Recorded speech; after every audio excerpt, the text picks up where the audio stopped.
Gary, you were here last year as part of the president's delegation. You're the guy who wrote the America is Open for Business speech. Fast forward 1 year, and what's the big topic? America's trade war. What happened? Well, look, America is definitely open for business. If you think of what we accomplished in the last year or two in changing our tax code and lowering the corporate tax in America to 21%, which puts us very much in line with the rest of the world, repatriating money back home, the United States has gotten very competitive from an economic situation. You've seen that. We've seen real economic growth in the United States. We've seen quarters at 3 and 3.5%. And so the U.S. is growing. So that is really important. Okay. And we are open for business in the United States right now. But we're also seeing entire industries suffer, and we're at somewhat of a stalemate with China. Yeah. Where do you see that going? Especially given where you were involved in trade negotiations and where they are now. Yeah, Steph, it's interesting. Look, it's very clear. I'm not an advocate of tariffs, and I'm not an advocate of trade wars. So is that why you left the White House? Let's just start with that. But really, what's going on with the tariffs right now? It's a consumption tax on U.S. consumers. No foreign company is paying that tariff. Who's paying that tariff is a U.S. consumer is paying that tariff when they buy a product that is imported from overseas. What does that mean? It means that the U.S. consumer has less money to spend on other products in the United States, or even worse, they have less money to save at the end of the week because they've had to spend that money on tariffs. That's not what we should be doing to our own citizens. So that explanation you just gave me is what you could get in an economics 101 class. Yep. The president has called himself Mr. Tariff. You worked with him for a year, whether we're talking tariffs or deficits or basic economics. Does he understand them? Because people in the United States thought we voted for a business guy president, and you're talking about basic econ that he doesn't get.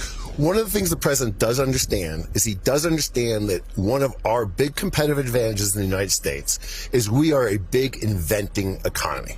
We have created more internet processes and more internet companies and more tech companies than anywhere else in the world. When we invent those products, we need to get paid for those products by the rest of the world, most importantly the Chinese. You're right, and Obama knew that too, which is why he wanted to participate in TPP. Right. We need to get paid. We are not getting paid for those products right now. The Chinese are stealing our intellectual property. They're forcing us to transfer our technology. They're barring U.S. companies from entering the Chinese market. The president does want to level that playing field, and I do support that. And every company here supports that. And that is one of the things that he does want to do. And he is trying to do that. And every politician wants that. But are the actions he's taking to do that the right ones? It doesn't. Then I ask you again, does he understand economics? Look, we're trying to get. Economics? Does he understand economics? I don't. Look, the president it's very obvious. We disagree on tariffs. We completely come about this from a different point of view. My view is the way to get the Chinese to open up their market and for them to pay for the technology they're taking is to have done it in a cohesive fashion with all of our G7 allies. And we talked about that in Taormino at the G7 meeting, and we had a plan to do that. I do not believe that tariffs will force the Chinese to do anything different. The Chinese are not suffering. The U.S. consumer is suffering. We're seeing not just the president and his delegation not here, Theresa May's not here, Emmanuel Macron, and this rise of nationalism and populism. It's not just the angry American, it's all over the world. What do we do about it? Well, I think we're at an interesting inflection point, and I get it to some degree. In the United States, I get it to a large degree. I really get what's going on. The problem is that we're evolving into a globalist world. As we evolve, we haven't changed all of the rules, and we're still operating with many very old rules. And I think the new generation of students and kids today wants to change everything overnight, not understanding there's a lot of rules that we have to live with right now. Maybe we just need to reevaluate the rules and how we govern ourselves. Okay, if we need to change the rules because the system's not working, how are we going to do that? We can't even keep our government open. Well, I agree. And by the way, keeping our government open is a pretty easy thing to do. So we've got to be able to attack the easy things before we get to the difficult things. Why would you say keeping the government open is an easy thing to do? The president won't do it. He wants funding for a wall. Look, the government should be open. To put 800,000 government employees out of work to fight over, a wall and immigration. We need immigration in the United States. We need legal immigration in the United States. The United States has been built on immigration, and that's how we've grown our economy. That's how we've continued to create jobs. Look at where we are in the United States right now. We have over 7 million job openings. We have less than 7 million unemployed people in the United States. If we want to continue to grow our economy, there's only one way to do it. Allow immigrants in the country. They should be legal, and we should have a mechanism for them to come into the country. Okay, then, if we have all of these great job opportunities, how can the president, you sat next to him, you were in the White House with him, how can he make the argument that Mexicans are stealing all of our jobs, we need a wall?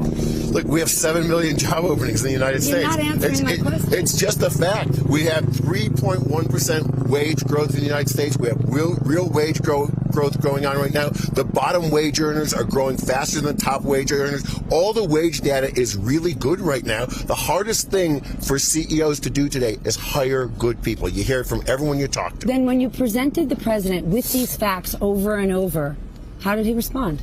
Look, he wants to drive wages. He wants to drive jobs. We have to do that. We're doing that. The tax code is doing that. The economy is doing it. We're getting the results that we wanted to get from the tax code. It's happening. We just have to continue to allow this to go. But he's also mad at CEOs. Mary Barra did her job. A CEO's job, and if you want to change capitalism, if you want to change what CEOs' jobs are, then change those rules. I agree. But her job is to perform for shareholders and sell products. Correct. She had to close factories because they weren't doing that. And the president is angry with her, blaming her, and going after her. Walk me through how this makes sense, because you've been the head of a company and you've been in the White House. Look, Mary Barra is doing exactly what she should do.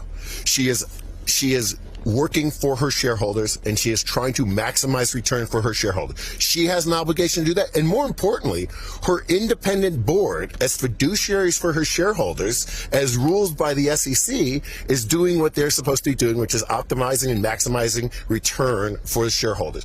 So Mary, if she can't sell and manufacture cars profitably, she gets out of that business. That's exactly what she's supposed to do. We're still manufacturing an enormous amount of cars in the United States, and we're selling them, but the companies that are doing that are doing it profitably. Then how could the president have said, don't sell your house yet, Ohio, we're keeping these factories open? How can a president think it's his job to do that?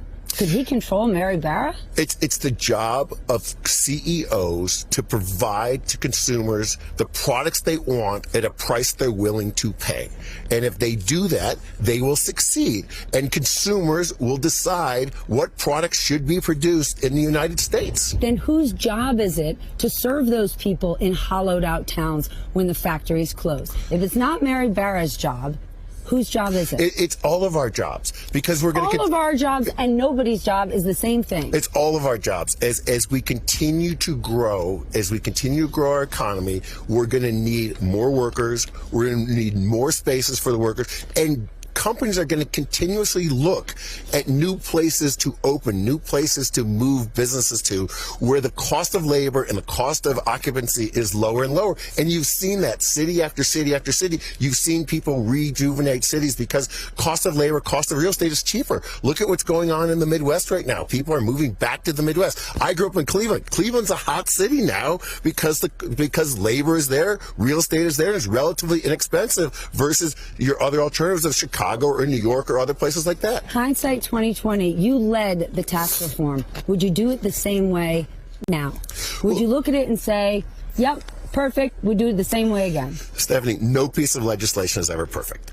Legislation is about compromise. You need to get 235 House members and 50 senators to say yes on something.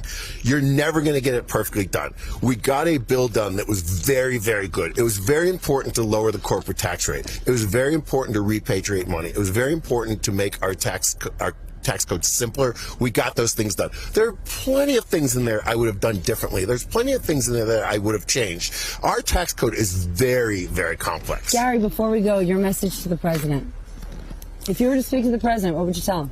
Look, A lot of his ideas are phenomenal. A lot of things he's doing are great, and people don't understand. He's growing the economy. He's creating jobs. He's doing the right thing. Shut down, the Gary. government needs to be open. The government needs to be open. He's got to get the government open. Hey there, I'm Chris Hayes from MSNBC. Thanks for watching MSNBC on YouTube. If you want to keep up to date with the videos we're putting out, you can click subscribe just below me, or click over on this list to see lots of other great videos.